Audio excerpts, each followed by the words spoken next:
पिछले 1.5 साल से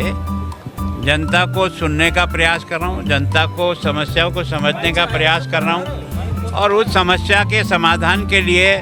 जो मेरा प्रशासन यहाँ कर सकता है वो उनको मैंने दे रखा है, वो काम कर रहे हैं। कई चीज़ों के बारे में उन्होंने कमेटी बनाकर बहुत आगे बढ़ गए हैं। जो समस्या है, कुछ समस्या ऐसी है जो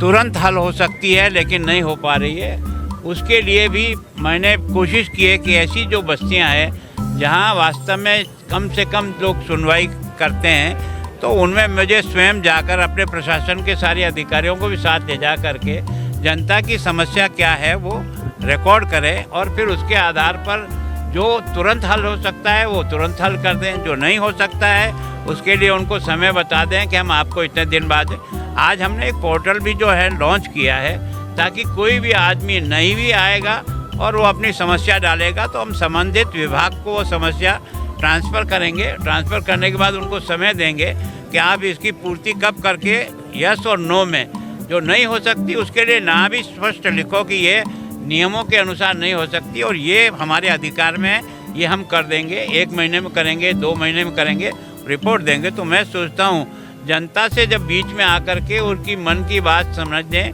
और उनकी समस्या को हल करें, इसलिए मैंने ये जन सुनवाई जो समाधान शिविर है वो हर महीने किसी न किसी एक कॉलोनी में जो इसी प्रकार की कमज़ोर बस्तियां हैं जहां लोगों को इतना न समय मिलता है न वो हमारे तक आने की हिम्मत जुटाते हैं, उनके लिए मैं स्वयं जा कर के ही उनके बीच में उनको सुनूं और सुन कर के फिर समस्या को हल करने का मैं इसके बारे में तुरंत आपको जवाब नहीं दे सकता हूँ। कारण क्या है कि यहाँ इतने लंबे समय से ये समस्या है, इसको जब तक समझूंगा नहीं जिसको हल कैसे हो सकता है, जब तक इसकी पूरी जानकारी नहीं करूं तब मैं केवल यही जवाब देने के लिए। हाँ, निश्चित रूप से समय बाउंड करेंगे और निश्चित रूप से हर समस्या का समाधान करने के लिए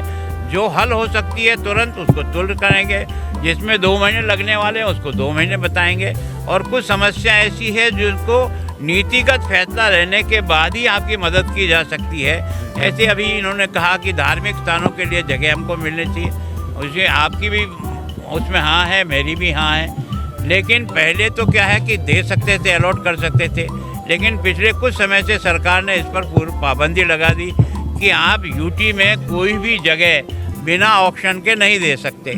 अब उसके कारण से ऑक्शन करेंगे तो धार्मिक स्थान के जो मंदिर हैं, गुरुद्वारे हैं, वो ऑक्शन में तो ज़मीन ले नहीं सकते। इतनी महंगी ज़मीन लेना उनके लिए संभव नहीं, क्योंकि जनता से पैसा इकट्ठा करके बनाते हैं। तो उनके लिए सोच रहे हैं कि कोई रियायती दर के आधार पर कैसे दिया जा सकता है, उसके प्रयत्न कर रहे हैं। अभी तक जब तक ऊपर से इसके बारे में कोई ग्रीन सिग्नल नहीं मिलेगा उसके पहले हम घोषणा नहीं कर सकते। हाँ, हर महीने कोशिश करूँगा, हर महीने में 1 दिन कोई सा भी ऐसी बस्तियाँ जहाँ वास्तव में इसकी आवश्यकता है। बाकी शहर के सारे लोगों के लिए कि वास्तव में यहाँ पंजाब में लॉ एंड ऑर्डर अपने आप में एक चुनौती है। कोशिश करने के लिए तो सब कर रही, सरकार भी कर रही, हम भी कर रहे हैं, लेकिन अभी तक नियंत्रण ऐसा कहने की स्थिति में हम नहीं हैं कि हमने पूर्णतः नियंत्रण कर लिया, लेकिन प्रयत्न कर रहे हैं और वास्तव में